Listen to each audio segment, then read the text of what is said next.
I don't care who you are. That's a beautiful White House. Wow. Well done, Melania, Trump. Beautiful Christmas decorations. Good. It's good to have class back in the White House. I don't know about you guys, but I surely think so. All right, welcome to American Fire tonight. God, Lord, I got so much news to go over tonight, guys. I don't know how I'm going to do it all, but I'm going to try my darndest. I have to leave out stories that I would love to talk about, but I had to rank the importance because there's so much that came out today. So we're going to go through it. The big story the narrative I got to go through with you guys today is, man, they are coming after Trump hardcore. It is full on unleashed color revolution behind the scenes, psyops left and right. It is hitting hard, and now they're coming right out and telling us what they're going to do. And what Trump is doing is masterful and wild and crazy, and we got to cover it all. So we're going over all of it tonight. Get ready. I'm going to tell you exactly where I think we're at. And we got some other stuff going on too, man. There's some crazy stuff going on in the markets. We're going to cover that tonight. I got to show you the recent polling because guess what? You're not going to believe this, but I was right. and we got, I got some latest Candace Owens news. Oh, man. Oh, Candace can't go a day. Well, she can't go a day. She took off all last week, actually. But she can't go a show without giving me some juicy. So I cannot wait to cover it. It's going to be a lot of fun. I'm glad you're here. Thank you for watching. Before we get started, hit that like, hit that subscribe. If you're watching on X or Rumble, why don't you give me a follow? If you're watching on X, please repost. Share this with the world. I greatly appreciate it. Thank you so much. And let's see who's up in the hizzy tonight in the Chizat. What's going on? Fro Girls here. Numero uno. Welcome, Wago Waco. Action Word, Z-Grooms, Toe Cramp, Kim Wiley. I got to say, I hate YouTube's new thing where it doesn't show your names. It just shows your tags. That is so annoying, but it is what it is. Steve Bernard. D6 reports in the house. R. Will, what's up? The one, what it do, brother? Dude, the one, I just got to say, man, you've been doing that since day one, my first video or second video, almost 3 years ago now, man. I never get tired of it. Glad you still watch. Thanks, brother. Pam, what's going on? Scott Volkovich is here. Who is this? Bears first place. Oh, get out of here with this. We don't talk about Drake May on my show. Alan Agajanian, Cassink, Nick Majors, what's going on? Linda Telly, how are you doing? God bless you. Chris Matesweller. There he is. Jason Yancey, what's going on? Kathy for the birds. Miami RN, what's going on? Settle the trades. Amen. Settle those trades. Jordan, what's going on? What do I think is the best avenue to make extra money online going into 2026? Jordan, what a question. I can tell you that with AI, I work with AI every day.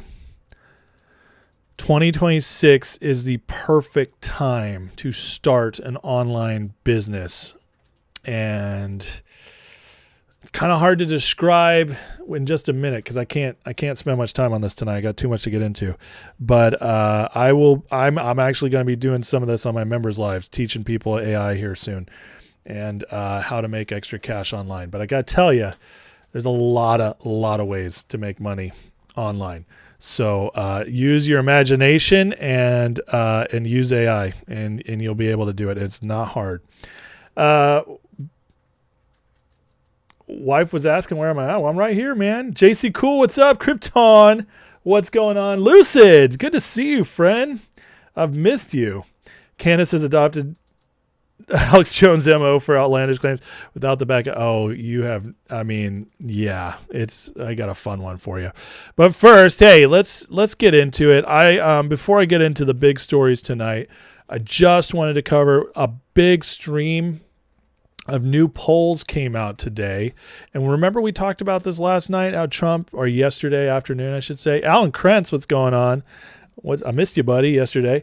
A bunch of polls came out today, and I told you guys yesterday, watch. After what Trump did over Thanksgiving it's going to start moving forward. And look at this. I told you. His third world immigration ban is up 21 points, 55 to 34%. That is massive. That even means that a good majority, well, not a majority, a good number of Democrats, even though they probably hate to admit it internally, support Trump banning immigration from the third world. Cleaning this out, 55 points is about as popular as you can get on anything these days. That's actually a real policy issue. So this is going to have reverberations for the midterms as long as they keep going on this. Just like I told you guys, it was coming. Look at this. Rich Barris, who, congratulations, Rich Barris, just had the New York Times analyze all the pollsters from 2024 about the 2024 election. Rich Barris was number one, most accurate, which I had to hurt the Times to admit Rich Barris was number one, but he was, and his poll right now says that the immigration motivation is massive for Republicans, and because of this immigration push, certainty to vote in 2026 has gone up 6 points for Republicans, and enthusiastic to vote is now up 8 points for the midterms. I know it's very early, but tells you what the winning formula is, and that, my friends, is what matters. So this is heading in the right direction. A couple other polls came in real quick as well. We got Morning Consult lefty poll, not a fan of Trump, but look at this, up to 45%. He was in the low 40s. Trump's net approval on handling trade up +1, highest since mid-July, in the economy down 2, but that will change soon. And then we got TIP. They got Trump up 3 points. His disapproval down 4. So again, I told you guys the the polls were going to start trending in his direction. I cannot wait till more accurate polls start coming out, like Rasmussen, see what they are trending. But I'm telling you, it's happening. They found a narrative that works, and then he's going to keep hammering with the. If they hammer this and they knock this out of the park, the immigration aspect, and then they also get the economic turnaround, I believe is coming, midterms will be taken care of. On top of that, Ron DeSantis just announced that Florida is going to redistrict and try to get us an extra 5 seats. That's winning, my friends. That's winning, and you love to see it. Okay, just wanted to go through that quick. Basically, just to show you guys I was right again, because that's always fun to do. But no, also mostly actually to give you guys hope for where we're headed, show you we're headed in the right direction, and the psyops of the last. Think about this real quick before I go on to Candace, because you know you want to hear about Candace. We just witnessed, and I walked you guys through it the last. Excuse me. There we go. Had to break up a little gunk there. I just walked you through the last month of the largest psyop, psychological operation against MAGA, against Trump, that has happened since January 6th. That's how intense it was. They went all out, from the elections to Epstein, blah, blah, blah. It just non-stop pummeling. And Trump, the lowest he got, like tip, not a right-wing pollster. The lowest he got was 40% here. On the RCP average, the lowest he got was 42.9%. That is incredible, considering all that has happened in the last few months, going all the way back to the shutdown. So Trump just weathered this massive storm, and they couldn't even get him into the 30s. That's incredible. Obama dipped into the 30s. Biden lived there. Bush went all the way down to the 20s. Clinton dipped in the 30s at one point. I mean, this is unheard of in a second term. So do not believe the hype that Trump is dying okay, or the Republicans are dying before the midterms. It's all a crazy psyop. Pam, that's interesting. I'll talk about, I'll try to revisit your comment there when we get to that subject. So anyways, just remember that what we just witnessed was all out blitz to destroy Trump the last month. Maybe you could go back to the beginning of the shutdown if you want to go back further. And it didn't even work. He's already bouncing back. Teflon Don strikes again. He is unbreakable. He is unbreakable. And now they just hit the momentum again. And I believe there's going to be some blips here and there, especially if the stock market craters, which I think could be happening sooner than later. I'm going to show you guys the latest news there towards the end. But, that'll help them or hurt them temporarily. But if the economy does what I think it's going to do next year, won't last long. And coming out of it, the cleanup of the markets will be extremely, extremely popular. So, okay, let's move through here. Krypton asks, do I ever check out Polymarket, Kalshi, or predict it for betting trends on some of my live topics? I don't. I see stuff on X get posted sometimes, but I never actually check the markets. I don't know why. They're so fluid. I don't know. They just don't interest me that much. I'll be honest with you. So I don't know. Anyways.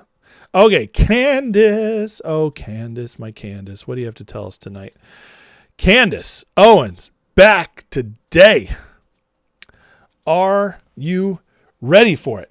What did Candace say before she left us last week? Well, Brigitte Macron put out a hit on her. Assassination attempt. It's going to come down. I think it was $1.5 million. And the last thing we heard is she sent it to the Trump presidency and to Trump and the FBI and said, watch as they confirm this. Watch what's going to happen. And, well, let's see what she came with this week. I don't even know. Wait till you hear this. Now, in terms of formal replies that we received from government structures, the only department that we did hear back, well, first let me say I did not at all hear back from the FBI on the American side. I did hear back from the counterterrorism unit. I did hear back from the White House confirming that message had been delivered on Trump's desk, me saying that I had the information. I guess he didn't want to inquire further, which is interesting. But the FBI left me on red. And I will say I didn't go through an official channel and send an email, and I should do that. But I did send a text message to somebody very high up who received the text message. No response. Now, I thought that the claim of the French Foreign Legion being involved in Charlie's assassination, I thought the FBI might be interested. No phone calls even from Utah's FBI branch have come into me either. Wouldn't you want to see? Aren't we supposed to be investigating the Charlie Kirk assassination? It was totally not a state operation, and they really want to get to the truth, which explains why nobody called. No, Utah, I'm not interested. I'm actually surprised Tyler Robinson's lawyer hasn't reached out to me. What's going on here? Oh, we've got to protect the patsy, right? We've got to protect the patsy in this situation. So what?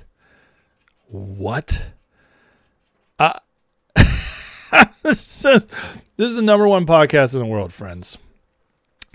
This is the most popular person in all of politics shows, influencer shows in the world right now. The most trusted woman reporting right now. And last week, she says, Trump and the FBI have my stuff. Wait for confirmation. This week, she says, I sent them a text. You can't even make this stuff up. This is so stupid. It was falling for this still. Are you kidding me? Sent them a text that the French militia, the French army, French Legion. I have evidence the French Legion was involved in Charlie Kirk's murder. Send. Why aren't you writing me back? And this is the bombshell. I thought it was on Trump's desk. I thought he was going to tell us how Candace solved the case. This is insane. I'm sorry. I don't want to pick on her. I don't want to be mean. I get every time I talk about Candace, I get so many comments of people telling me I'm a moron. She's got the receipts. I don't have the receipts. I had one person tell me I'm too slow to understand. This is like the powder keg you're not allowed to touch right now. It is. She is very protected by the online community. Let me tell you that. But my God, folks, this is insane. This is insane. Okay, it's too far. I'll tell you why. First of all, that's a crazy claim, and I told you guys from the beginning. Let's see there are some receipts on this. Now she's got her story why she won't have the receipts because they're not going to confirm it. But think about this. The FBI has been investigating this. They're about to go to trial. Okay. They probably already have investigated everything Candace has investigated. And I'm not a big lover of the FBI. You guys know that, but I do trust Kash Patel, who's now in charge of that. I do. Okay. Whatever. It is what it is. But here's the deal with Candace. And if you like her, fine. God bless you. There have been no receipts on any of this. It's all been conjecture. It's all been, trust me, bro. And it's getting crazier and crazier. And as the quarter says, very odd since Candace said the White House confirmed the threat. So foreign nations can just plot to assassinate Americans. Our government says and does nothing. I mean, it's not hard to figure out, if you don't have receipts. She's obviously getting money off this. She's getting popularity off this. She's crushing it. It makes me sad. Can I just be honest? It makes me sad because Candace Owens was very, very promising 5 years ago.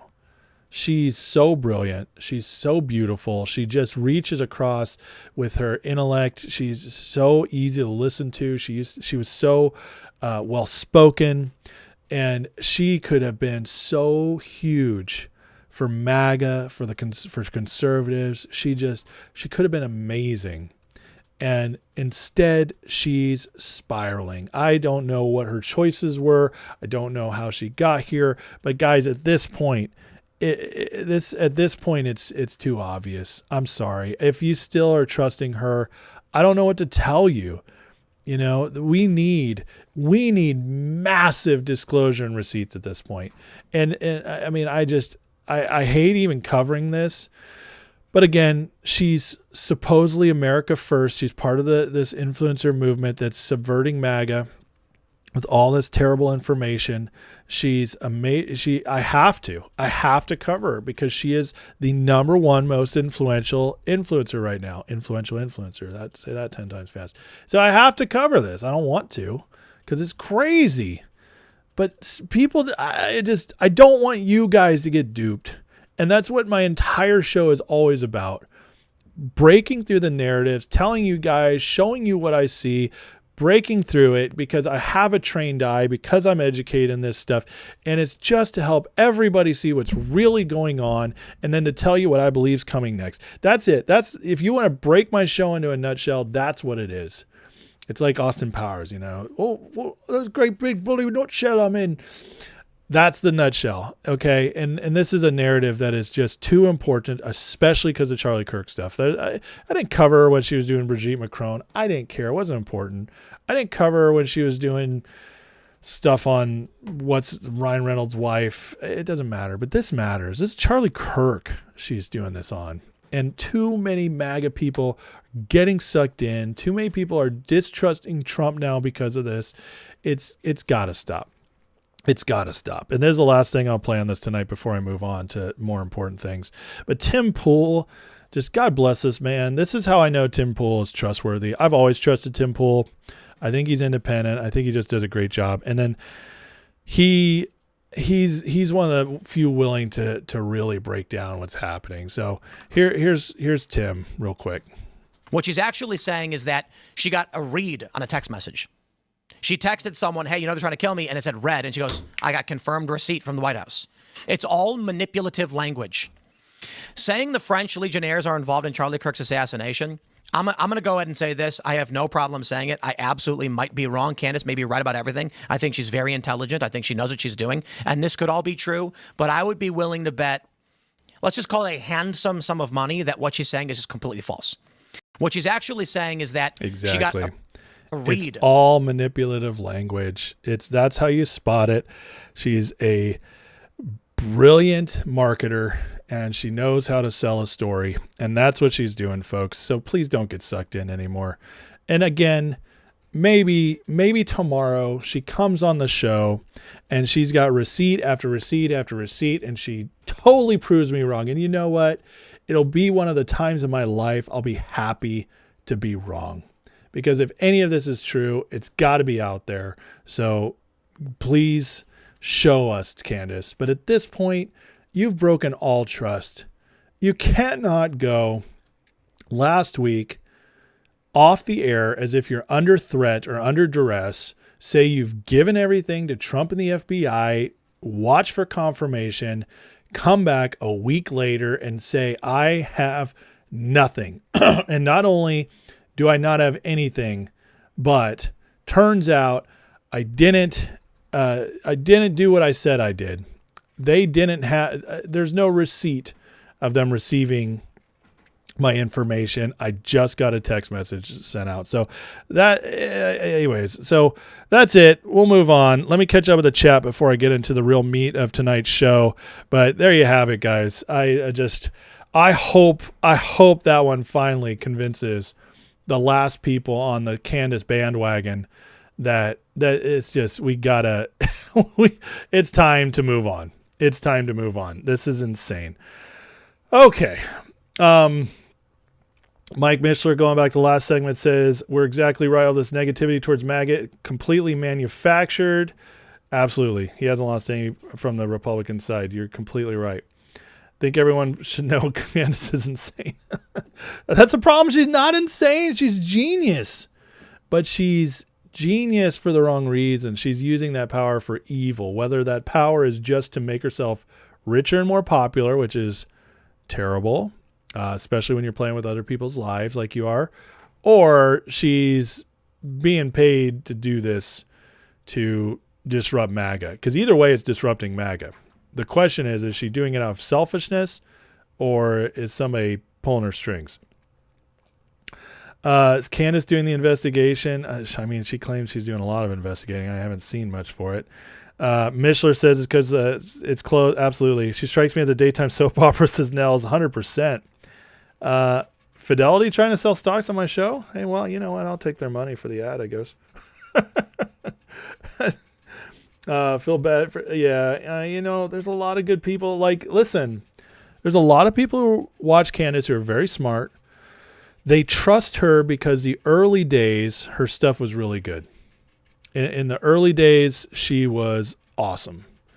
And so she built trust, and she's still banking on that trust now. The problem is that now she's going to be blowing it. This is going to just keep going worse and worse and worse. Tokram says she's the biggest, which is why they deployed her, right? I mean, I can't say for certain, but it sure looks fishy, doesn't it? Remember her saying that basically because she's anti-Israel, they're all going to be against her. Well, then why is she blowing up more than ever before? Why is YouTube promoting her show? I'll tell you what, every time I say something YouTube doesn't like, my show gets barely out there at all. It's gotten a little bit better since the Trump administration put pressure on them in the summer and they said they weren't going to censor anymore, it's gotten a little bit better.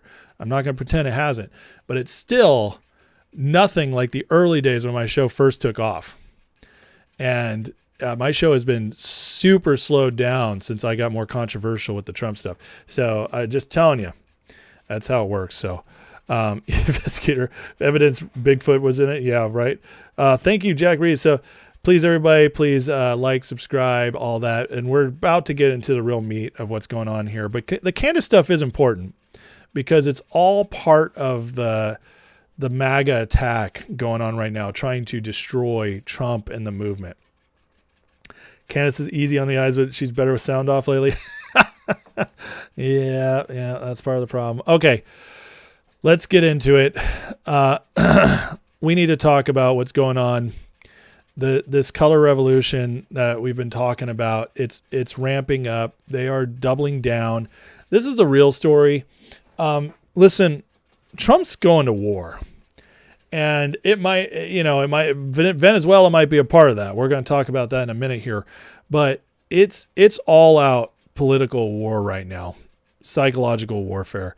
It's getting worse. It's picking up. And the reason is they are losing so badly that now they're coming out.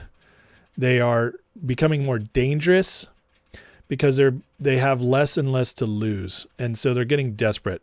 But I'm going to start with this clip by Bannon talking about what's going on. And then we're going to go through the latest developments on what really is it's a color revolution by the left in our country and by the globalists who control the left with their puppet strings. So let's watch Bannon.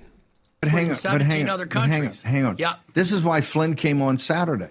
The same color, the Victoria Nuland and the same color revolution crowd in our government that drove this thing in 2014 when I was at Breitbart and Raheem Kassam broadcast live from there on Breitbart Radio every day.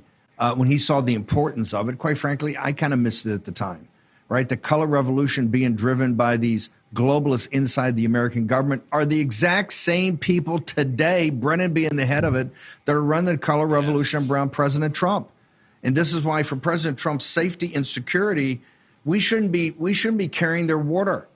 Marco Rubio, no, we are not going to guarantee. What you said is absolutely fundamentally wrong. We are not guaranteeing there are not going to be any wars forever for the Ukrainian people. Full stop.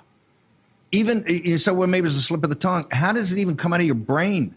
It's not possible, and we can't be involved in it. That's too big a commitment for the United States. When President Trump sent ICE into New York, they had a riot on Saturday. Finally, we sent ICE in, and you saw the response. They're going to riot. They're going to try to shut it down. We have 15 to 20 million illegal alien invaders in our country. Therefore, we do not have our own sovereignty. That is going to be one of the nastiest pushes ever to take care of that. And you see this happening. That's a priority.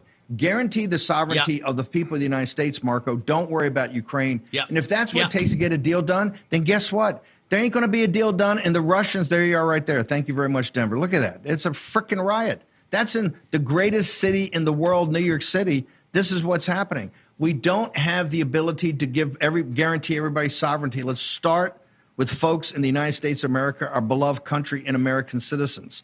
If this is the price that goes to Ukrainian peace, hello, they're not going to have peace. They haven't had peace in 5,000 years.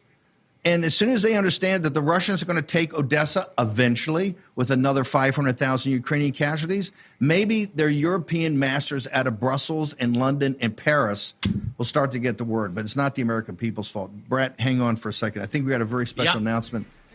Something we're going to try to do Saturday. We had a call. Okay, so couple things here. I disagree with Bannon on the security guarantees. I know Bannon's freaking out about this. I disagree with him. I think they have a whole plan on that. So whatever, but that's fine. Bannon is Bannon. We're allowed to have disagreements, but what he's absolutely right about is that this is the exact same playbook Victoria Nuland used in Ukraine in 2014. She's on the left. She's one of them. She's one of their insiders, intelligence insiders. You know, this is what they do.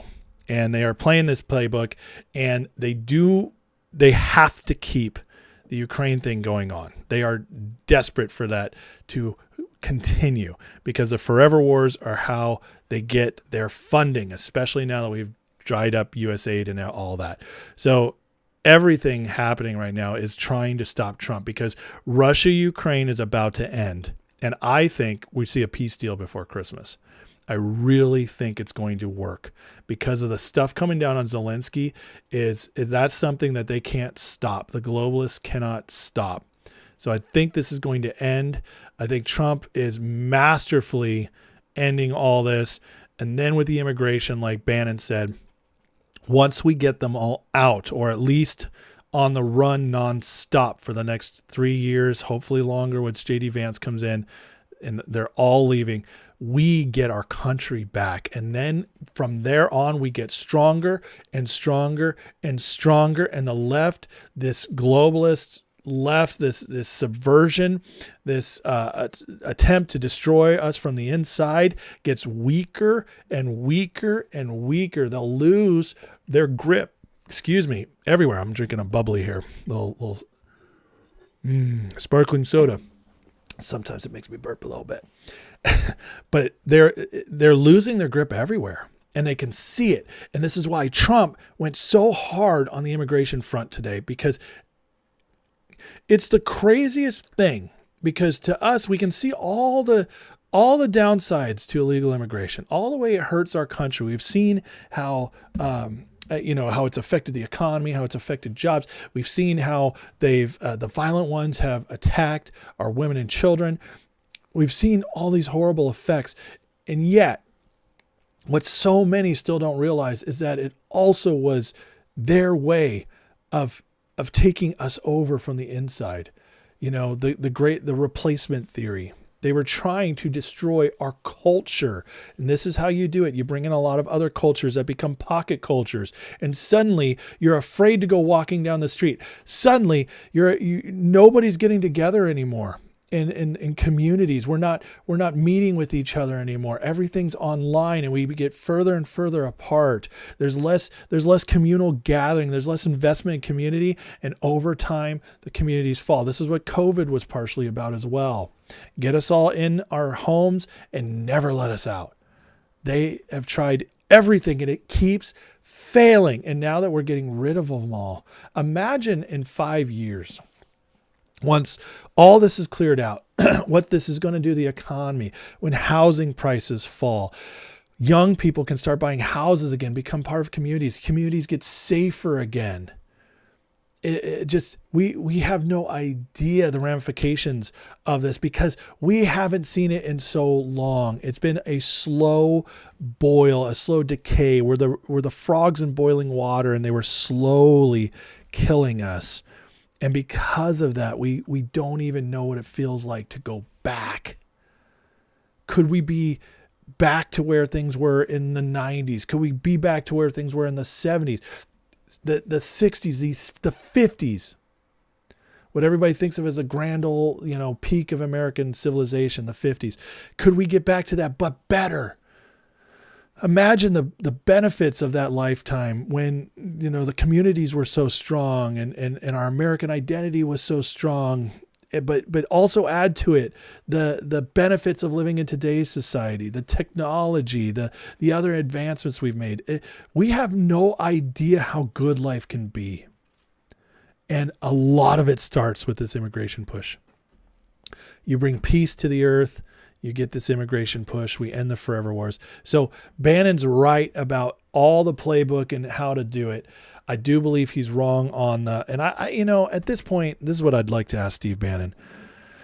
Security guarantees for Ukraine, it's going both ways. It's basically saying, like, if you guys are invaded, we'll back you up. Okay. That's okay. But you know what? That can also be temporary. It can always be backed up on. It could be exactly like, listen, you guys brought this on yourselves by the way you were acting, so we're not going to get involved here, or whatever it is. But here's the deal. Like, if we're backing up a country, nobody's going to invade them. So this is where I disagree with Bannon. There is no wars if the U.S. is backing you up. It's just not going to happen, especially because we also were offering security guarantees to Russia if Ukraine did anything. Russia doesn't want to fight us. Why do you think that when they've invaded these countries or gone after these countries like Georgia, Crimea, Ukraine, none of them were NATO? Because they never wanted to go to war with NATO fully. They were smart. They're not going to do that. So this is just, Bannon is, I get why he says it. And maybe he knows this and he's just got to play it perfect for his crowd. I get it. That's fine. But honestly, the security guarantees are not a big deal. They're not a big deal at all for us. They're a big deal for Ukraine, but not for us. It will not get us back into war. There's so many ways to get out of it if it ever even was needed. But listen, how long are we going to hold on that security guarantee? If this goes into place, how long does Ukraine have peace? 10 years, 20 years, 30 years, 40 years? And then the next major escalation happens in 30 years. Do you think we're going to be like, well, we have a security guarantee with you from 30 years ago? No, that's not how this works. And so it's nothing to worry about. And God bless him. There's so much I love about Bannon, but sometimes don't get caught in the purity trap is my point. The purity trap, Trump is a pragmatist. He's a deal maker. And if you're going to make deals, you always have to compromise a little bit, but not where it actually hurts you, but just where it makes the other person feel safe. And that's why the whole purity culture around MAGA it doesn't work. That's what breeds Nick Fuentes is. That's what breeds, a bunch of these idiots. And Bannon is not an idiot, but people are way worse than him. So let's not worry about that. But anyways, great stuff. Okay. Let me just show you guys a couple other crazy stuff. So this is a great post. Now, I don't know if you guys have been following what's going on in Honduras, but Trump just pardoned this guy, Juan Orlando Hernandez, okay, who Biden got caught on drug trafficking. All right. And Trump came out and said it's all a hoax. Biden lied about it.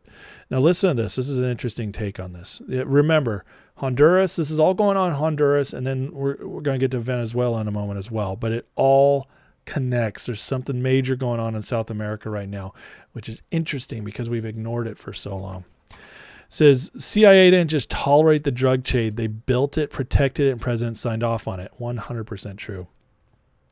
Decades, the CIA has treated Latin America and Asian narcotics networks as strategic assets, not enemies, that of which funds a lot of the darkness in this world. 100% true. Did you guys ever see, I think it's American Made with Tom Cruise? This is great. Just a great movie about this. But it's true. We've used them.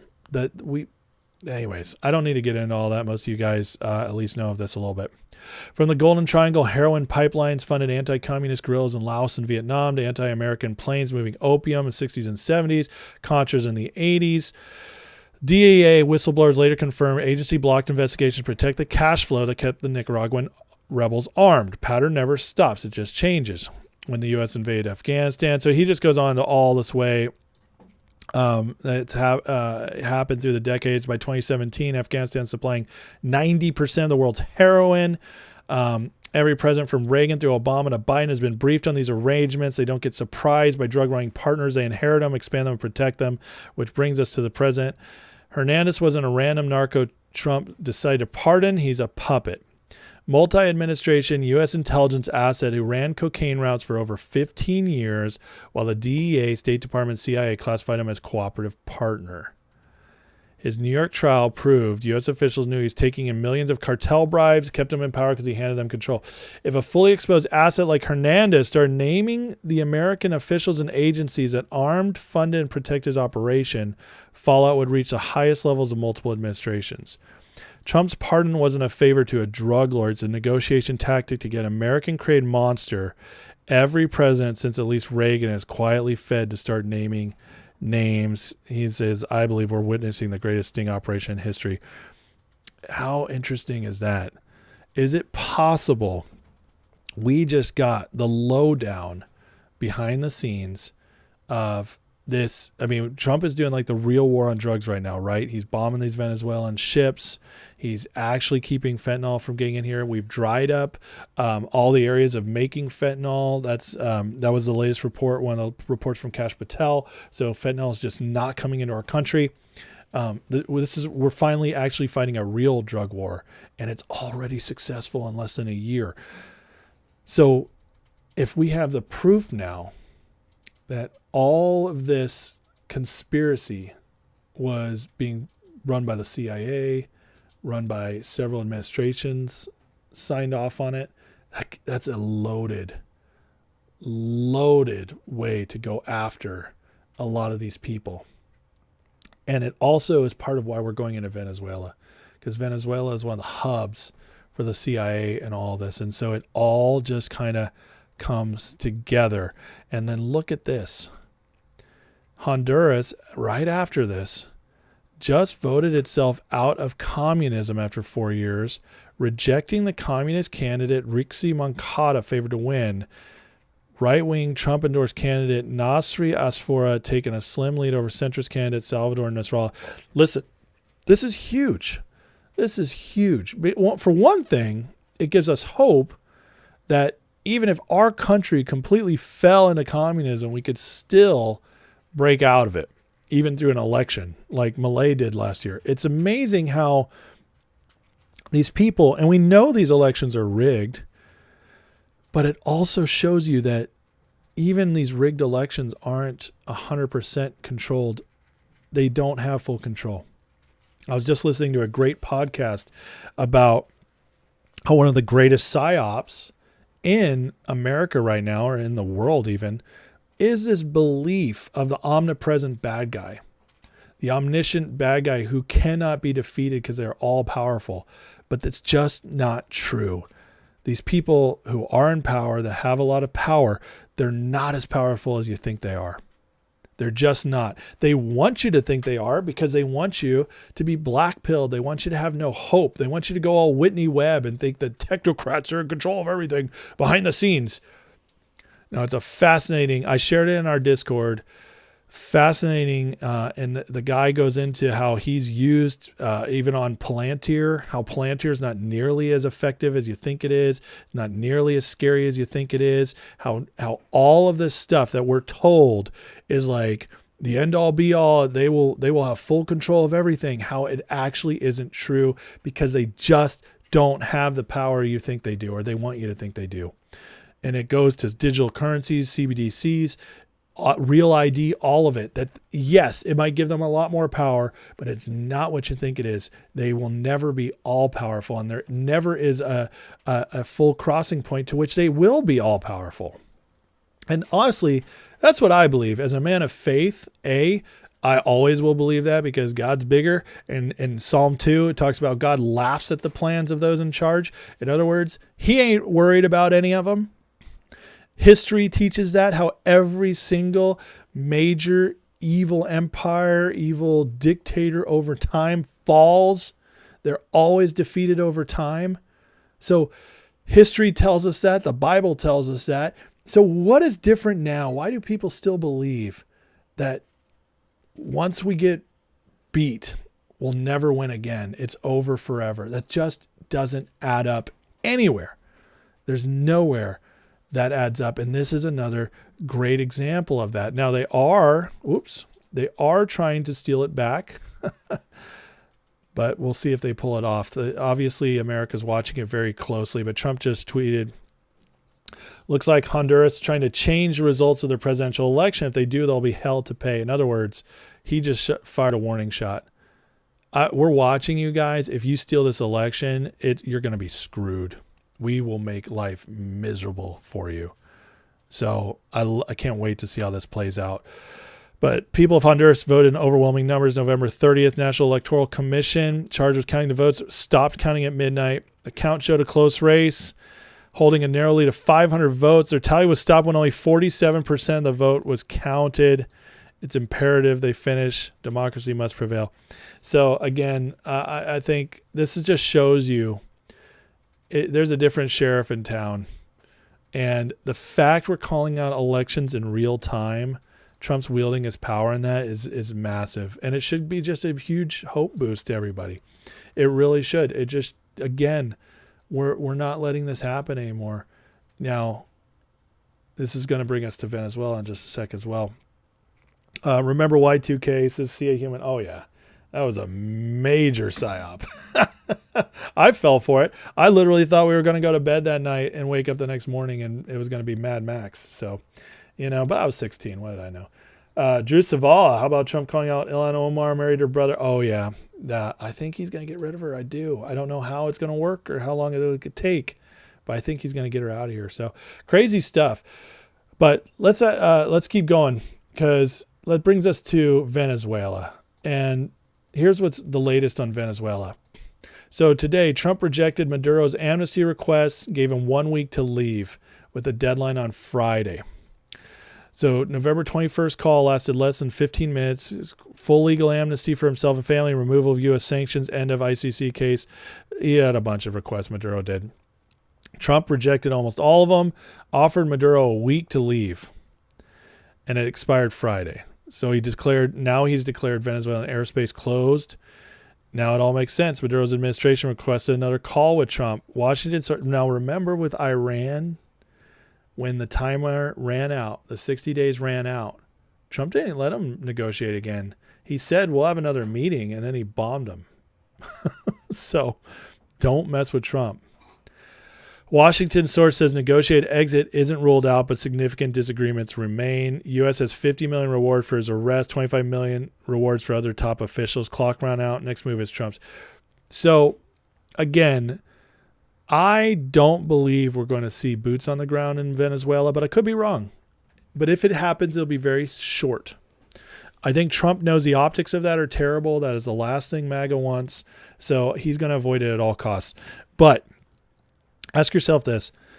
If Trump has gone his entire first 2 terms, no boots on the ground anywhere, Israel couldn't even get him to do it. And everybody's like, he's so owned by Israel. No, he's not, you dummies. Israel requested much more for the war with Iran. Trump got him out of it instead. Israel did not want to stop bombing Gaza. Trump got an end to it.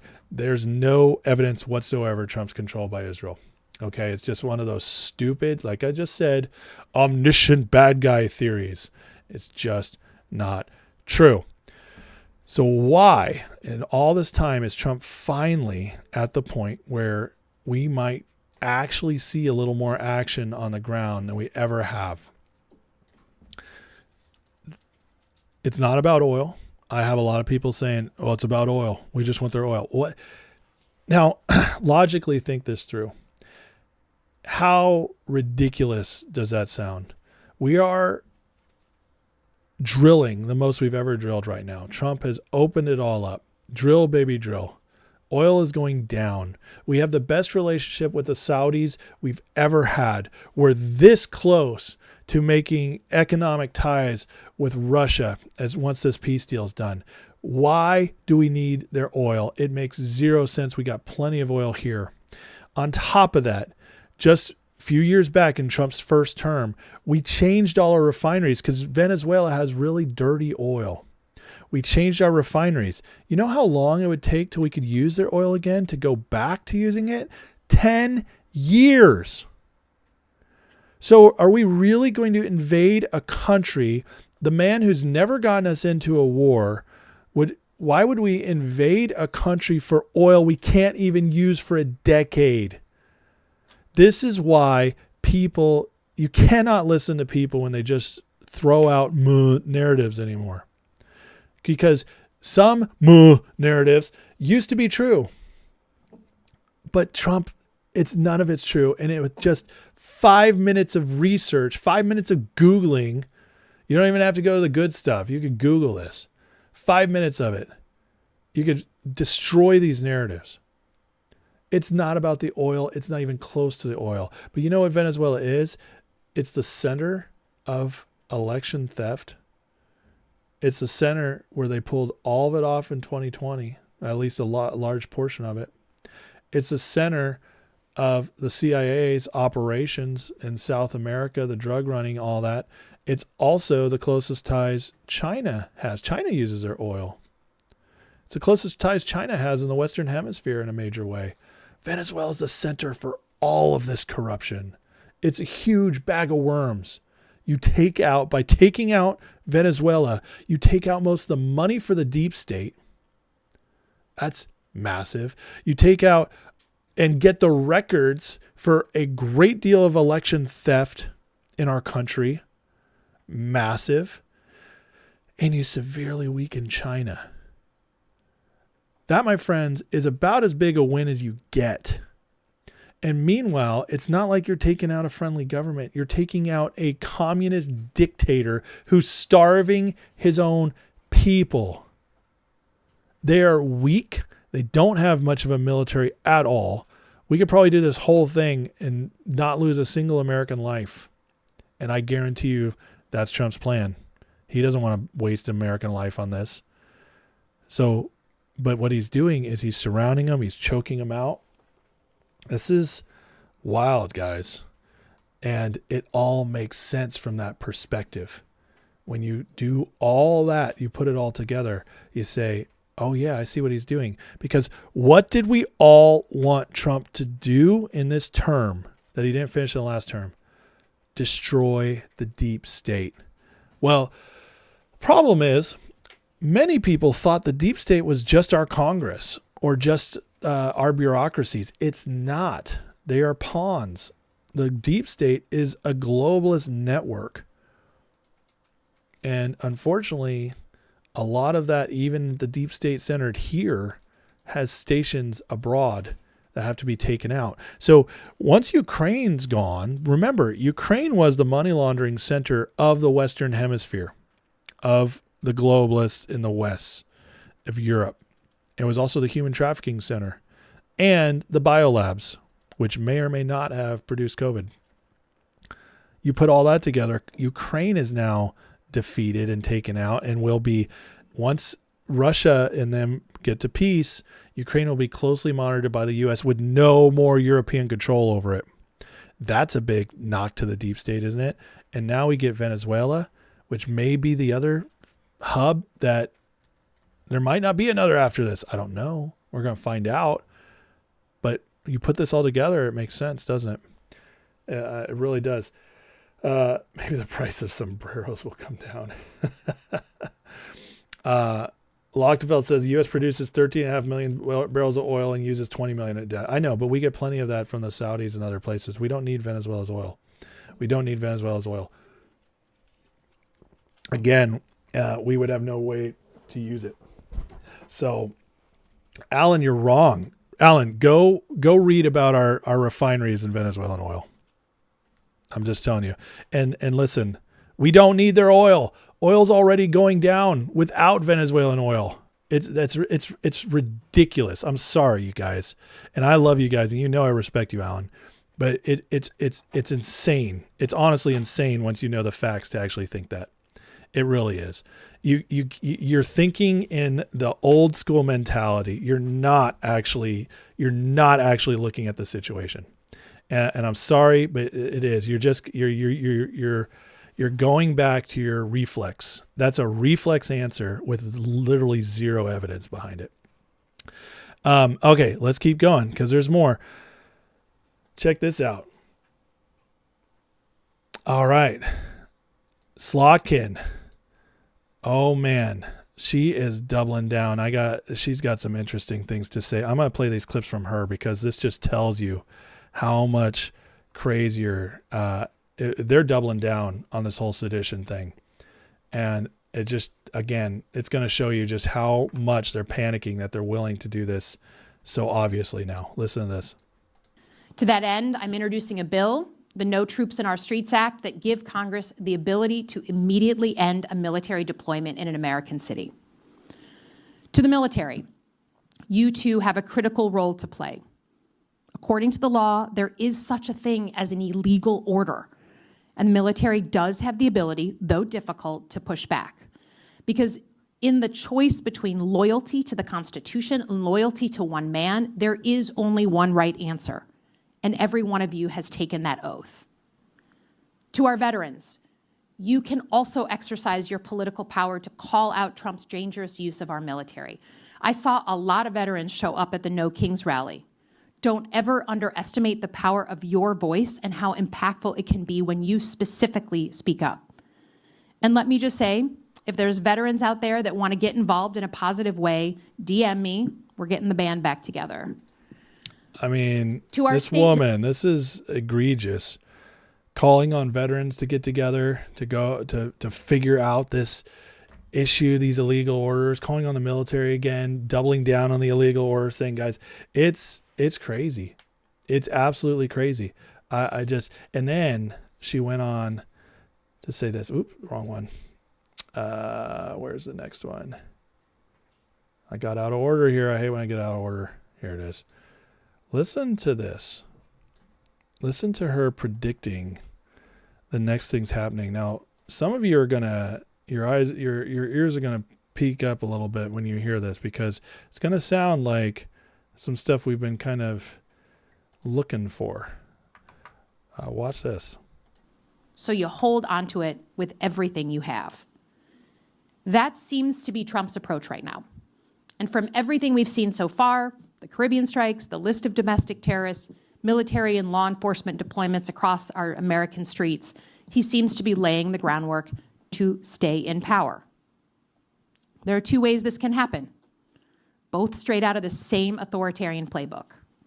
The first, a scenario in which Trump finds a pretext, invokes the Insurrection Act, and tries to impose martial law. Elections, therefore, could be canceled, or if they happen, he could surround polling places with military and federal law enforcement to intimidate voters. The second option is harder to track, but can still swing an election, labeling opposition groups, candidates, and elected officials as terrorists or criminals, and going after the infrastructure that allows for competitive elections. So you hold on to. Did you guys hear what she said? So she talks about Trump invoking the Insurrection Act, which many of us believe is going to be coming at some point. He's definitely been building up towards it with the National Guard deployments. But do you see what she's doing? She's painting the narrative already that the Insurrection Act, which I think they know is coming at some point, or at least he's teasing it, and they're scared it's coming. But they're painting the narrative that if he does the Insurrection Act, it's because he is becoming the dictator. He's taking over the country as an authoritarian dictator. That's what they're doing.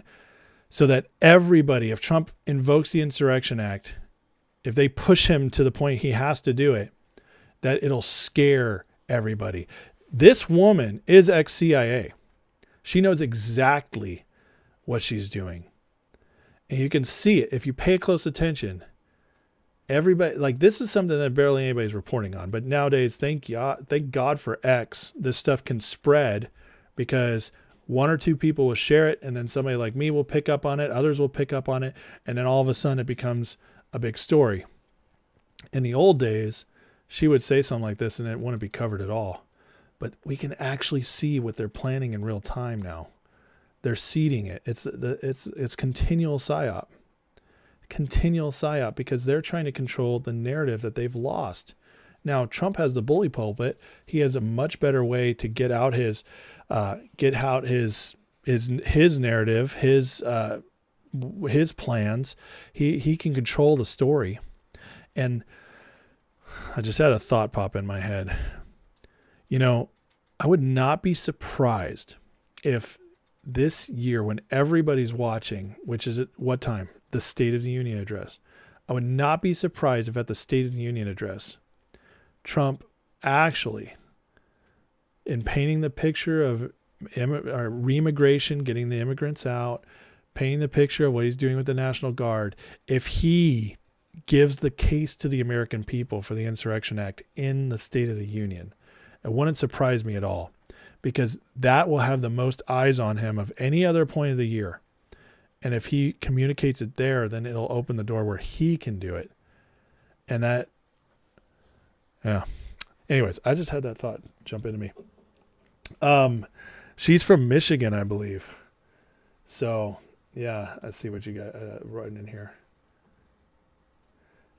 Alan, you're right. We'll see. We'll see what happens. But I just don't see it happening. Brett writes, the oil coming from Venezuela is considered bunker oil, very hard to refine. Exactly. It's just, I just, again, and Alan, I wasn't trying to be mean to you. I just hate that oil narrative because it's not because of you. It's because I get it all the time. And it doesn't make sense with Trump at all. Trump got us out of Iraq and Afghanistan. He's getting us, I mean, technically he put the plan together for Afghanistan that Biden then botched, but so he wasn't on his watch we got out, but he did basically get us out. It never would have happened without Trump. He's getting us out of the Middle East. Why? Like, it makes no sense that we'd go into another country for oil, especially oil we can't even use for 10 years. It's insane. So I'm just saying, it doesn't make sense. So let's see. What else are you guys saying? Brilliant play on their part. Toe. What she's saying will back. It will back. Oh yeah, absolutely. There are people watching this right now. The Seditious Six video is already backfired on them, and they're having to go out and defend it like crazy. Now what they're doing is on all these mainstream TV and everything, like people are celebrating them. Oh, you're such heroes for doing this, but they're also getting a lot of pushback. What illegal orders did he say? None. It's making them look really stupid. And this is a good thing. Like the people, thank God, even though sometimes the people still tick me off because they're a little far behind. I'm like, how much more do you need to see? A little impatient. It's like, dude, you understand these things take time. Like that stuff drives me nuts. But at the same time, we're way more awake as a nation than we've been maybe ever. And it's helping us as we see this stuff. Drew says, yeah, the oil narrative gets thrown around about every time he does something. They were talking about oil narratives with the cartels, Mexico. Absolutely. I know it's ridiculous. It is. Brett reminds everybody, please like, subscribe, share. Thank you so much, Brett, for keeping me on the ball. All right. I got more, guys. I got more. You want to talk about, let's see here. Which one do I want to go to next?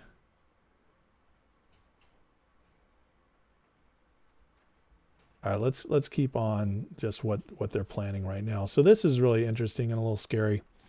So this user, Tally Hal Album, allegedly said it'd be funny if someone like Charlie Kirk got shot on September 10th. After Charlie was shot, the same user then wrote on September 13th, Donald Trump, December 14th. User's account then deactivated, checked it's now active again. And here's the tweet. It'd be funny if someone like Charlie Kirk got shot on September 10th, which he was shot on. This was a week before. And then they called out Trump December 14th. So obviously, I mean, we're 13 days away from that. I would be shocked if anything happened, because obviously now after Charlie, there's a lot of like people on this that guarantee you the Secret Service or whatever knows about this. But it is interesting. Were they planning back to back? Now these people got to be stupid at this point. I mean, you cannot post something on the internet and think it's going to happen. But anyways, it tells you, because there's no way this person wasn't in the know. You can't put out something like that and not be in the know. It's just, sorry, there's no coincidences. And so it does tell you that maybe they had a plan for Trump and this person was just too stupid to keep it a secret. But interesting stuff. They are so desperate right now, guys. And again, there's cracks. These things slip through the cracks when they're more desperate, because they get sloppy. When you're desperate and scattering around trying to survive, you get sloppy. And that's what's happening to the left right now. That's why they have Slotkin out there. That's why they have the Seditious Six video, because they're desperate. You don't go out and do that video if you actually have any semblance of control. You don't, because you know, or at least you'd hope they know, they're going to get backfire for it. It's a risk. And when you're in control, you don't take risks, because risks are the way you allow other people in. Because if it backfires, you're screwed. I don't see Trump taking these crazy risks. He seems to know everything he's doing. He seems very confident. He's not making mistakes. He's not getting frustrated. Meanwhile, they're scrambling. And it's because they know little by little, Trump is whittling away at it. And if you want to know if you're succeeding, you watch how your enemy is doing or your opponent. In sports, what happens when a team is up big and the other team is running out of time? They start doing desperate things. In basketball, you start chucking threes. In football, you start doing nonstop passing, throw Hail Marys. You get more desperate. You try crazier things. Those crazier things sometimes work. Every once in a while, a Hail Mary lands. But most of the time, it just ends up in the other team walking off in victory. And the other team, the team in control, they're just trying to milk that clock bit by bit. They are in full control. As long as we don't screw up, we win. And that's exactly what's happening here with Trump. Rumdog asks, regarding the auto pen being voided by Trump, heard nothing today from the left. Are they deliberately ignoring Trump's tweet? Yeah, there was nothing from like left leaders, but a lot of media places covered it. I think everybody kind of knows that nothing's going to happen with that until it goes through the courts. Pam says, Trump's setting them up. It's like a chess analogy. Yeah, you dangle an unprotected piece out knowing they can't resist. Absolutely. Is Pete Hegseth safe? Yeah, I mean, Pete and all these guys are, they're on base right now. Why do you think we haven't heard from Tulsi in a while? They are hiding. Well, hiding is the wrong word because they announced it. So they're not hiding. They're being protected by living on bases right now, military bases. And I have a feeling that Tulsi is deep in the stuff right now because we haven't heard from her in a while. But Tulsi's living on a base. Tom Homan's living on a base. Pete Hegseth. So they're safe. They're trying to take out Hegseth because they fear him like crazy because the military is, as long as the military is under Trump's control and really led by a leader like Pete Hegseth, they cannot win. They have no chance.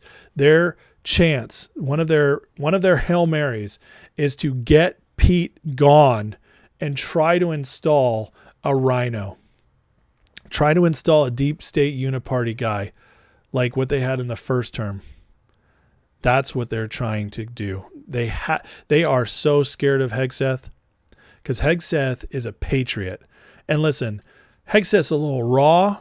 He doesn't have like the most experience. He's kind of learning on the job, but who freaking cares? The guy's capable, he's smart, and he cares. And he is devoted to the mission. And that's why he's there. And so all the other stuff he'll figure out as he goes. And he's getting better all the time. But they're trying to take him out for sure. Lockfeld says, disappointed they haven't gotten any Tyler Robinson's co-conspirators. I know. And I don't know what that's going to look like, Lockfeld. I do hope eventually we see justice on more of these people, but it might go so deep. It might be one of those things that's so deep and so sensationalized that it can only happen as everything else is kind of being torn down around it. We'll find out. It might be like the stock market kind of thing where I think they're waiting for the fall to see it. So, all right. So a couple of last things here. Trump is fighting back, and this is one of the ways he's fighting back. He's pushing again on the filibuster. He's pushing hard.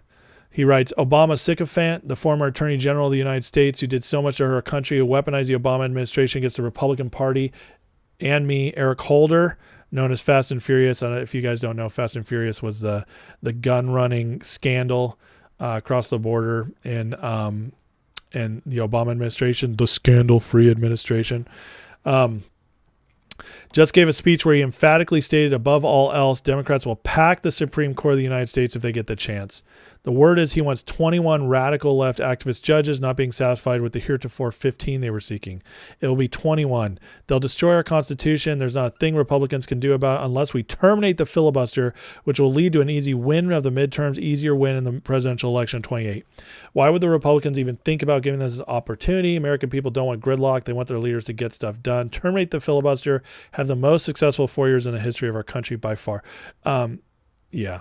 I mean, he's painting the picture of not a shutdown again on the 30th of January. Trump's hitting this, and he's not leaving it alone. So it tells you that it wasn't just a tactic in the shutdown to try to get the Democrats to cave, the Republicans to be a little tougher.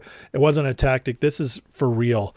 And I tell you what, there are very, very few things Trump wants, like he really wants, that he doesn't get. Sometimes he floats stuff out there and then compromise is reached and it's not quite what he wanted in the first place, but he's fine with it. He lets it go and it's over. But when he comes back, this is what, the fourth time he's Truth Social posted about this. He's been all over the place. Guys, we might see the end of the filibuster. And if we do, it will be a nuclear bomb on the Democratic Party. Because if we're the first ones to do it, Trump controls enough of the Senate where he cannot get to 60 votes on most stuff because he's got to fight Democrats and rhino Republicans and deep state Republicans. But if we terminate the filibuster, he could get to 51 votes because of the J.D. Vance tie on almost everything. And we can completely remake our country in 4 years. Something that cannot be done. Something that no other president has been able to accomplish in modern history because of the stupid filibuster. They always get something done the first year and a half, 2 years, where Congress works with them. And then they wait out the last 2 years, barely getting legislation done. So, but this is one of the big fights to get done. It's got to be done. It's got to get over.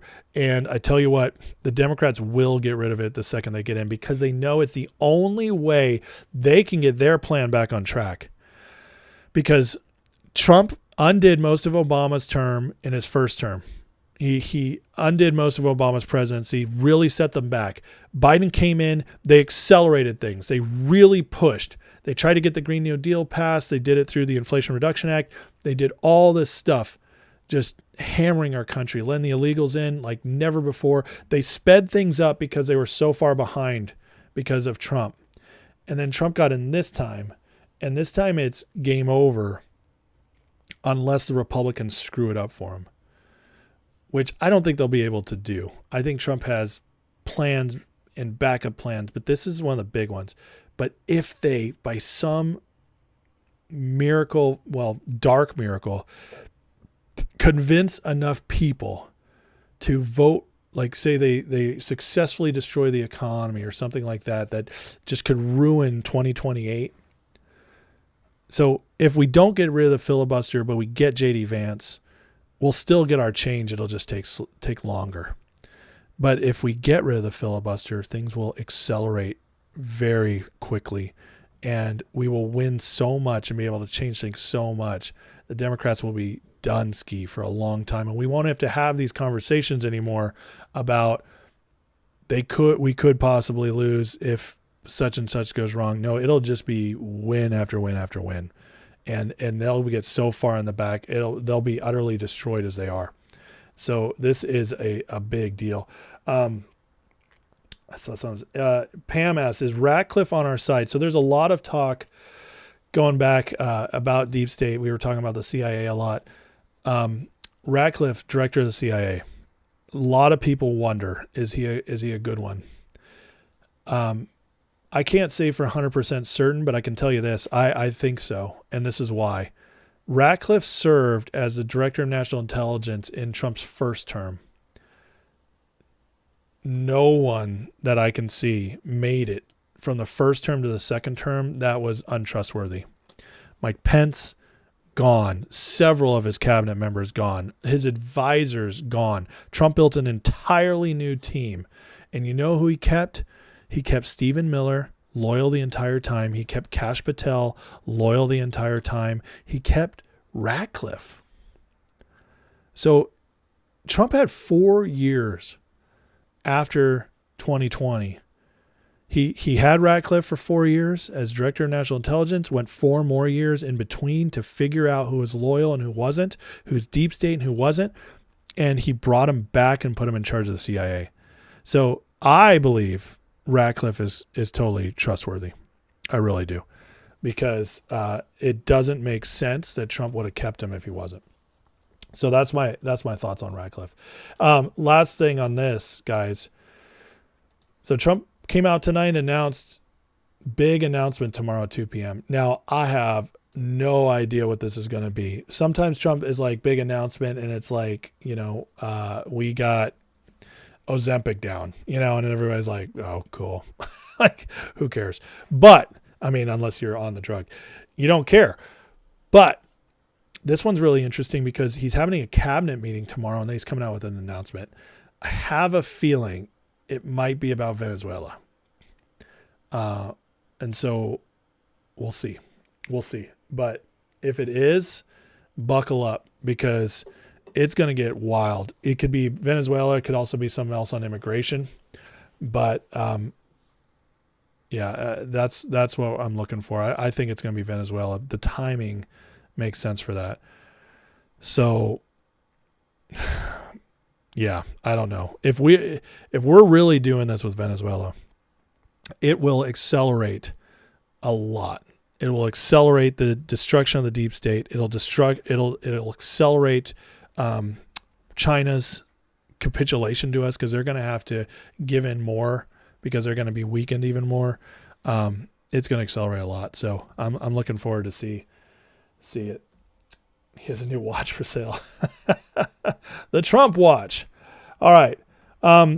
Let's go on through a couple other small stories, and then I want to get to the markets where we'll finish tonight because it's getting really interesting over there too. I told you guys I had so much tonight.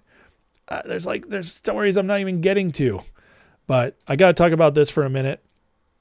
The Tim Walz Somalian fraud scandal. Have you guys heard about this? This is crazy. So in Minnesota, it was just found out that a bunch of Somalians basically lied about helping people during COVID, and they stole over $1 billion from Minnesota, which is more than Minnesota spends on law enforcement in the entire state. Like, that's a big deal for the small state of Minnesota. Big state land, small state population. That's a big flipping deal. $1 billion under Tim Walz's watch. So this could be the end of Tim Walz because this is going to go all the way to the top. There's going to be repercussions for this. He's getting ready to run for his 3rd term. Imagine if he'd been VP right now. This would be very interesting. So this is going to be huge. Also on this, it's just more fuel to the fire for Trump getting rid of the immigrants. So this is a huge story in the best kind of way. So there'll be a lot of momentum coming out of this for us. But look at this. I mean, autism scan, recruiting children for therapy they didn't need, driving a surge in Medicaid claims. Look at the explosion of federal dollars on the back of fake autism and just crazy stuff. They were lying about getting food for kids. Just crazy stuff. So let's get rid of these guys. What is that? 35, 36? At the White House presser day, not one question about Walz. Did they ask Carolyn about like Trump calling him retarded? That was a big step. I'm not gonna lie. I almost called my live tonight just in honor of Trump calling Tim Walz retarded. I almost called it. You never go full retard, but I knew YouTube would never send that one out there. Anyways, fun stuff. Walz is disgusting. Lockfeld calls him a clown. Absolutely. Rumdog says, I'm so full of info. It feels like Thanksgiving all over again. Am I filling you up? I got more. Don't worry. All right. Look at this. Remember I told you guys that Doge wasn't gone? Well, here's Elon. I'm not going to play it. It's a 3.5 minute clip. But Elon had a big interview today. And in it, Elon says Doge still quietly saving hundreds of billions. They're requiring 2 tiny fields on every federal payment, a proper congressional authorization code, a comment field that actually says something. Listen, isn't this crazy that this little change right here saves us hundreds of billions of dollars in fraud. So people don't talk about this enough.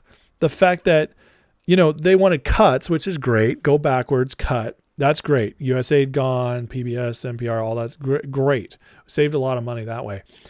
Nobody talks about the fact that how much money we're saving forward going by just the little loopholes that Doge closed up. But I'm glad Elon is here. But also it just tells you Doge is still going. And it's just like I told you, the centralization of Doge is gone, but the Doge team is still working in these departments. Suddenly, hundreds of billions of pure fraud and waste just stops. Before Doge, massive payments flying out the door with both fields completely blank, making real audits literally impossible. They didn't want us to know where our money went. How crazy is that? That's why the Pentagon failed every single audit for decades. The data doesn't even exist. So crazy. So anyways, I just wanted to show you guys that. So, Doge is still doing God's work out there. Brett says Trump's going to get rid of Omar. Absolutely. Absolutely. Pam, it's a reminder.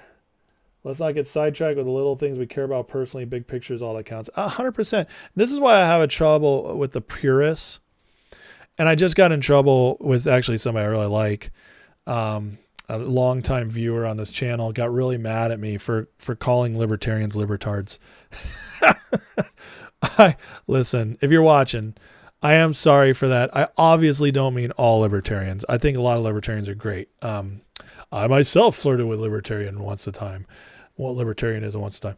No, when I say libertards, I mean every libertarian I know of who has a voice, an influential voice in the people that follow him, whether it's Chase Oliver, the person who ran for your guys' presidential part for the president as Libertarian Party, Dave Smith, who else am I thinking of? There's quite a few others, and their names are slipping my mind right now, and then the people who follow them and are excited by them. That's who I call libertards. So it's the more outspoken libertarians. I know there's a lot of great libertarians.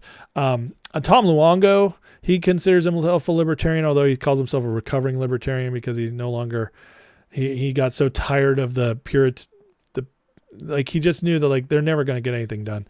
So, but there's lots of libertarians I love, but anyways, just putting it out there that, but don't get distracted. And that's the problem I have with a lot of these people. And the problem I have with the whole America only crowd, the Nick Fuentes, the Groypers, the Candace Owens, the Ian Carrolls, a lot of these people in that crowd are grifters. A lot of them are shills, and a lot of them are just out for themselves.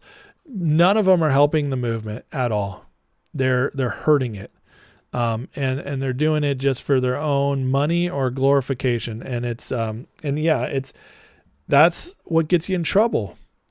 And listen, there are areas in life where I believe you cannot compromise.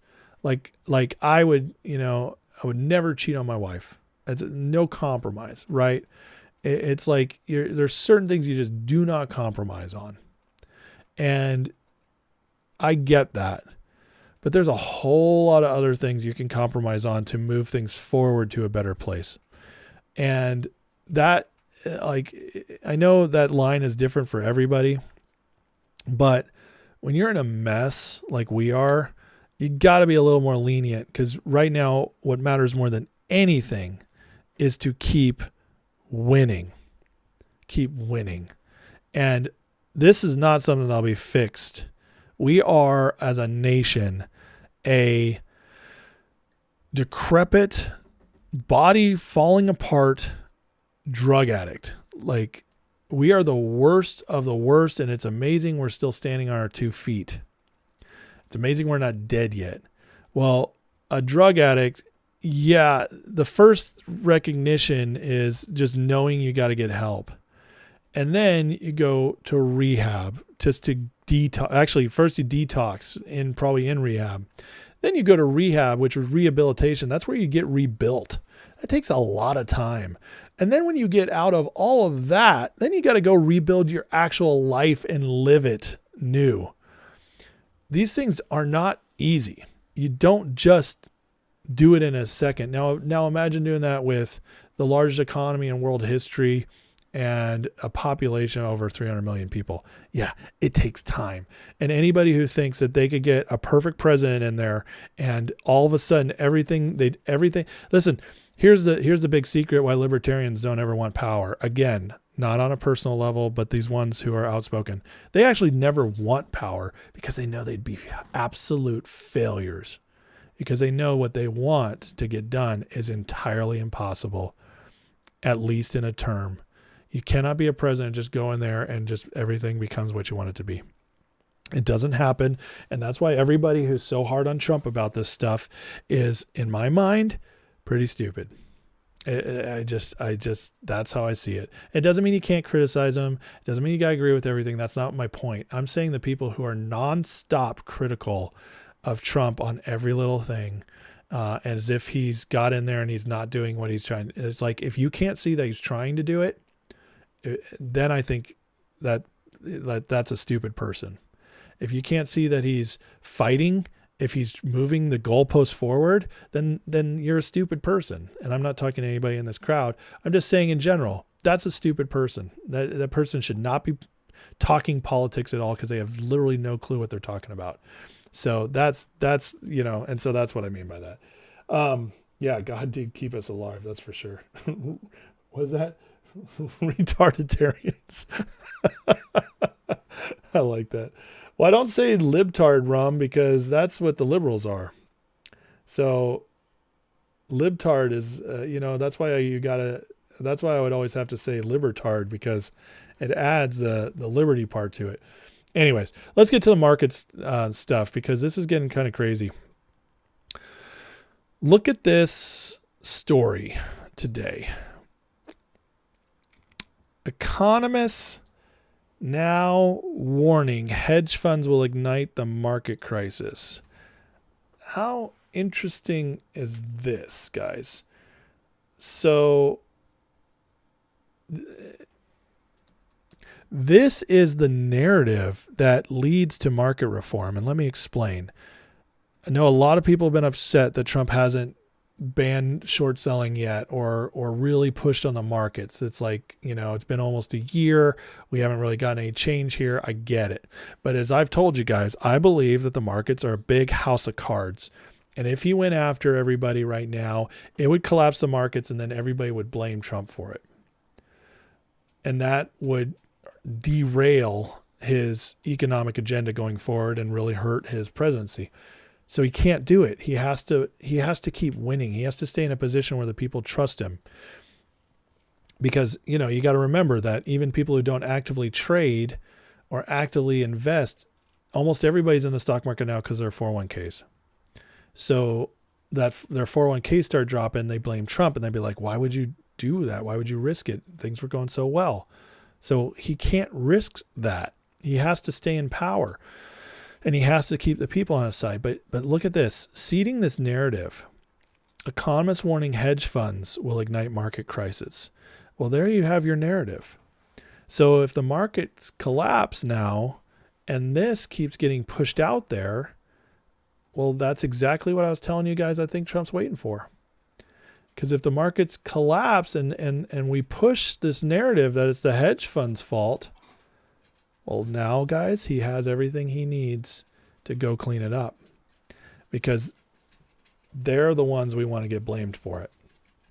Because if they get blamed for it, well, then Trump has a blank check to go clean it up. So this is something I just thought it was very interesting today, because this is exactly setting the stage for what I think, what has been my theory for what Trump's doing with the markets. Let's keep going. Look at this. So BlackRock and all them buying up all this property. Well, you know that one of the ways that the cartels launder their money, not just the cartels, the deep state launders their money, is by buying up properties. And there's other reasons to do it too. Don't get me wrong. They make money from it. But it's also a way to launder their money. And now look at this. Beginning today, Trump administration implements new rules targeting cash buyers and LLCs purchasing residential properties in the U.S. Under the new FinCEN requirements, any residential real estate purchase made through a trust, LLC, or corporation must include a full disclosure report. So allow the feds to identify the real owners of these properties to understand how the purchases were funded. You understand what this is? This is the Trump administration weeding out money funneled through intelligence agencies, to cartels. They're ending the real estate racket. Now, don't get me wrong.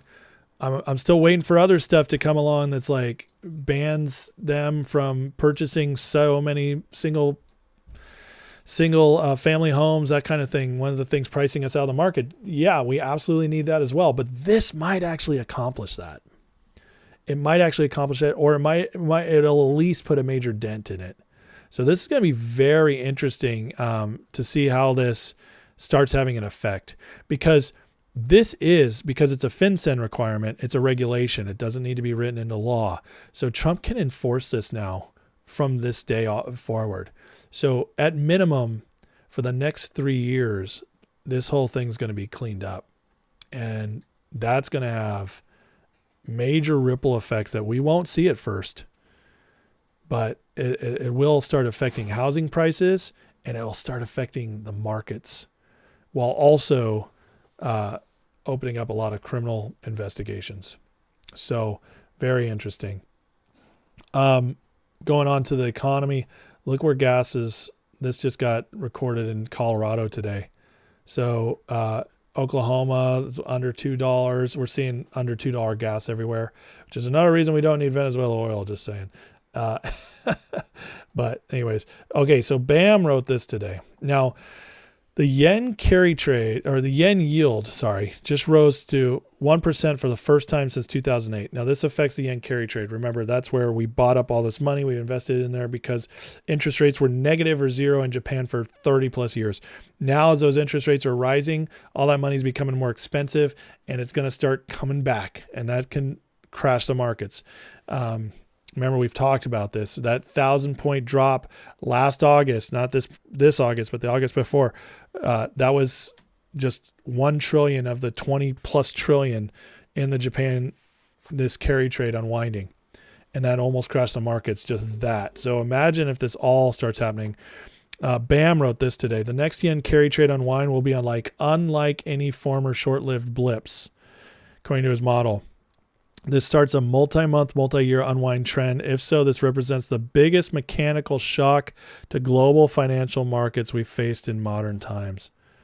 So get ready, folks, because again, if we're seeing the hedge fund narrative coming out, guys, it might just be time. For this to all happen. I can tell you, BAM's model is extremely bearish on the model on the markets the next 2 months. Extremely bearish on crypto as well.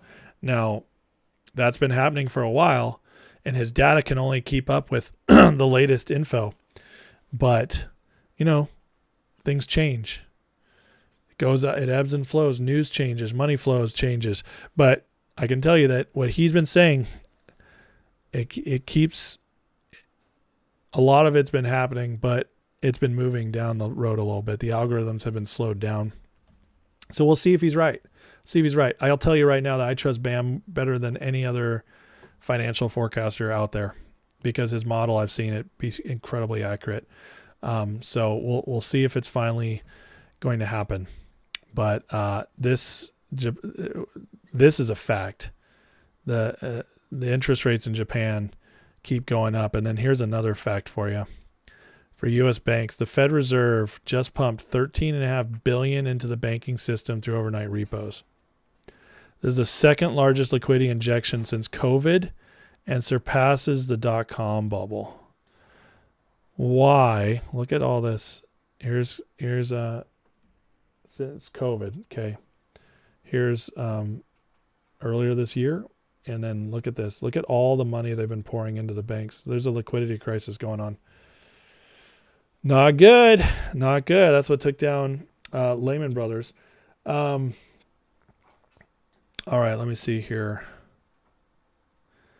Rumdog said, someone posted today there will not be a rate cut on the 10th. The market will go. The market's going to dump if there's no rate cut.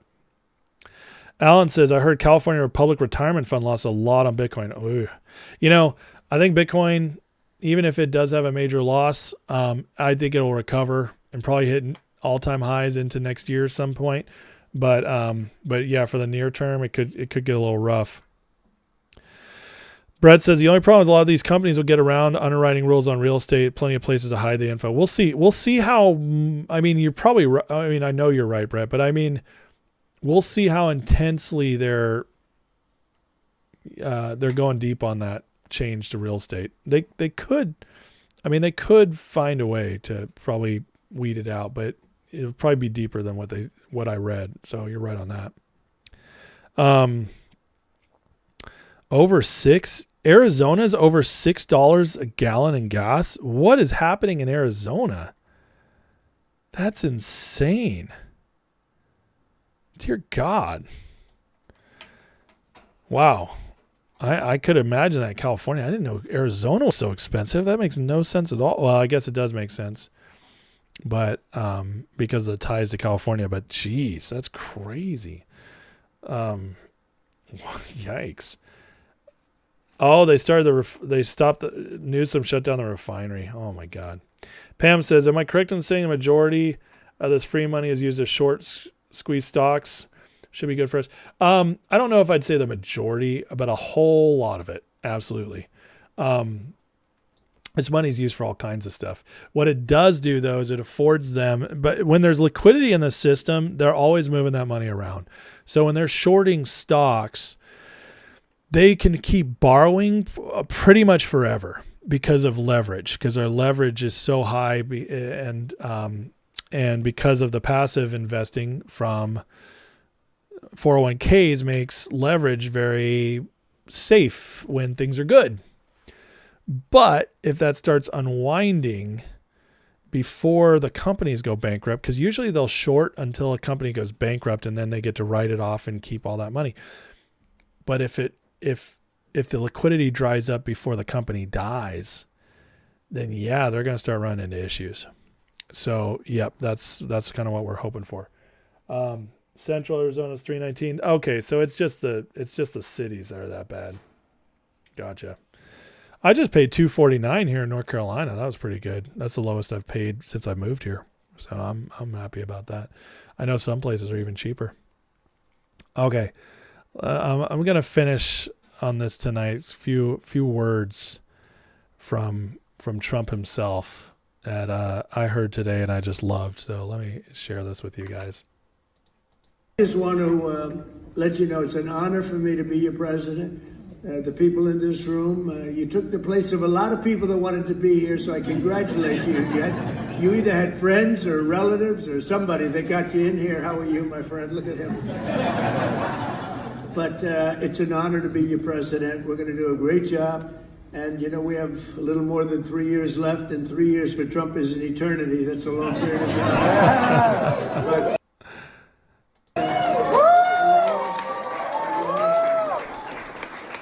you're very special. And this is 3 years left, and 3 years with Trump is an eternity. Does this guy look worried like he's run out of time? Listen, I love that quote, and the reason I wanted to share it is because I think with Trump saying with Trump saying 3 years is like an eternity, and I think what he's saying in that is that in the next 3 years we have a lot more to see to come, and that, you know, I believe that. I think it's gonna. I've been saying that, but to hear it from his mouth like that gets me fired up. I'm not gonna lie, gets me really fired up. Kim says gas has barely budged since Trump's in office. Really? Not where I live. Gas is down like 15%. I mean, 15% is pretty significant. So I got to disagree, but I do know it's different in different areas. Blue states gas is still stably high, and a lot of it's because of taxes. Blue states just pay a lot more in taxes. But I live in North Carolina, which is a red state, but with a little purple streak in it. And yeah, gas is down about 15%. So I don't know. I don't see that, Kim, but I don't know where you live. So anyways, all right, guys. Hey, before you leave, Alan says, seen $1.50 dumping gas. Wow. Where do you live again, Alan? Don't you live in Montana or Iowa, right? Iowa? Yeah, see, the red states are seeing a bigger one. Didn't work as well for me with cramp 3 years. Listen, good things are coming, guys. I don't know how you can be discouraged right now. I know that there's a lot going on. I know there's a lot of questions. I know that, we want to know what's happening in Venezuela. Like, we don't want war, but I just always come back to the fact that I trust this man. I trust him. I really believe he's got it together. I really believe he's got a plan. I know he's not perfect. He's a fallible human being. So there'll be maybe some mistakes along the way. And sometimes Trump, I think the best parts of his personality also come with the worst. And sometimes he makes it a little harder on himself than it needs to be. But I'm just telling you, I'm very encouraged with what I'm seeing and excited. And I got to tell you that the fact I still see stuff that comes back around, like just saying like the polls and being able to, know that I'm still tracking with where this is headed, just gives me a lot of encouragement. So I want you guys to know, I really think next year is going to be a banger of a year in a good way. And we have a lot to see, a lot to do, but I think we're going to get many, many good surprises along the way. Doesn't mean there won't be hard stuff. Don't get me wrong, but this is all, I get this whole color revolution thing, everything. To me, I see the Democrats, some people take it and are scared. I see that and I say they're panicking and they're scared. And that makes me feel really good. So, on that note, guys, please like, share, subscribe before you leave. I do appreciate it. Help the algorithm find me by all those likes. Rumdog, 420 SoCal today. That's not too bad for SoCal, right? I mean, 420 is a lot, but that sounds better than I expected.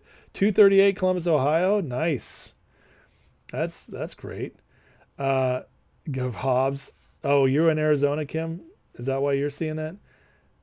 Trump being the president now is like Bill O'Brien being head coach for Penn State when they were a mess. Alice Fordham, 259. Gas still high in California. Yeah, Newsom added state tax there, so just crazy. New Jersey gas, 269. That's not too bad. Huh. Interesting. So, all right. Anyways, love you guys. Let's end in a prayer because we need it. And listen, prayers are working. We've been praying on this show now for 2.5 years since I started, and things are moving in the right direction. So let's just keep going. So Heavenly Father, thank you for today.